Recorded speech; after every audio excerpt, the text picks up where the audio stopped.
জায়গায় বিসমিল্লাহ না পড়লে আপনি মারাত্মক ক্ষতির সম্মুখীন হবেন। দেখেন, সর্বাবস্থায় কিন্তু সব কাজের শুরুতে, ভালো কাজের শুরুতে বিসমিল্লাহ পড়তে হয়, কিন্তু বিশেষ করে 5টি জায়গা রয়েছে, 5টি কাজ রয়েছে, যে 5টি কাজের শুরুতে যদি আপনি বিসমিল্লাহ না পড়েন, বা যে 5টি কাজের আগে যদি আপনি বিসমিল্লাহ সুন্দরভাবে না পড়েন, তাহলে আপনার মারাত্মক ক্ষতি হতে পারে। তার মধ্যে নাম্বার 1 হচ্ছে বাথরুমের দোয়া পড়ার পূর্বে যদি আপনি বিসমিল্লাহ না লাগান, বা বাথরুমের প্রবেশের পূর্বে যদি বিসমিল্লাহ দিয়ে যে দোয়াটা আল্লাহর হাবিব শিক্ষা দিয়েছেন এটা না পড়েন, তাহলে আপনার মারাত্মক ক্ষতি হতে পারে। আল্লাহর হাবিব ইসলাম নিজে জানিয়েছেন, তিরমিজি শরীফের 606 নম্বর হাদিস এটি।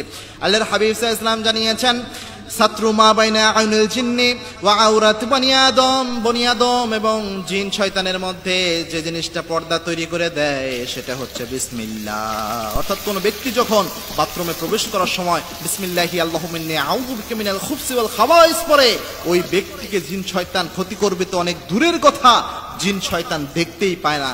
কোন ব্যক্তি যদি এই বিসমিল্লাহি আল্লাহুম্মা ইন্নী আউযু বিকা মিনাল খুবসি ওয়াল খাবাইস না পড়ে বাথরুমে প্রবেশ করে, তাহলে ওই ব্যক্তিকে জিন শয়তান কিন্তু ক্ষতি করতে পারে, এবং এটা না করলে আপনি অবশ্যই সমস্যার সম্মুখীন হবেন। 2 নাম্বার, অজুর শুরুতে যদি আপনি বিসমিল্লাহ না পড়েন, তাহলে এটা একটা মারাত্মক, বিশ্বনবী ইসলামের মারাত্মক একটা কথা রয়েছে এই বিষয়ে। আবু দাউদ শরীফের একটি হাদিস এসেছে, আবু দাউদ শরীফের 101 নম্বর হাদিস।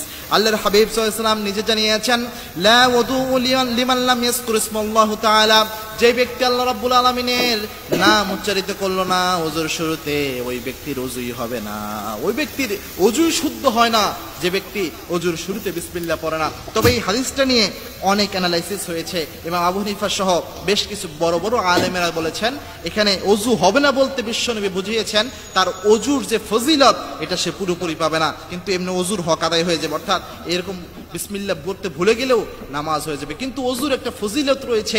ওযুর জন্য কিয়ামতের এই কঠিন ময়দানে বিশ্বনবী সাল্লাল্লাহু আলাইহি ওয়াসাল্লাম অনেক ফজিলত বর্ণনা করেছেন। কিয়ামতে তাদের ওযুর স্থানগুলো জ্বলজ্বল করতে থাকবে, এই ফজিলত থেকে বঞ্চিত হয়ে যেতে পারে। সুতরাং ওযুর শুরুতে অবশ্যই বিসমিল্লাহ পড়বেন। বিসমিল্লাহ পড়তে ওযুর শুরুতে যদি ভুলে যান, আপনি মারাত্মক ক্ষতির সম্মুখীন হয়ে যাবেন। 3 নাম্বার হচ্ছে খাবার খাওয়ার পূর্বে অবশ্যই বিসমিল্লাহ পড়তে হবে। আল্লাহর হাবিব সাল্লাল্লাহু আলাইহি ওয়াসাল্লাম জানিয়েছেন, কোন ব্যক্তি যদি খাবার খাওয়ার পূর্বে বিসমিল্লাহ পড়তে ভুলে যায়, তখন দুষ্ট জিন বলে, এই ঘরে আমাদের জন্য খাবারের ব্যবস্থা হয়ে রয়েছে, আসো তার খাবারের মধ্যে ভাগ বসাও। অর্থাৎ কেউ যদি খাবার খাওয়ার পূর্বে বিসমিল্লাহ পড়তে ভুলে যায়, আপনার সাথে দুষ্ট জিন ওই খাবার খাওয়াতে অংশগ্রহণ করে, এটা মারাত্মক একটা জিনিস।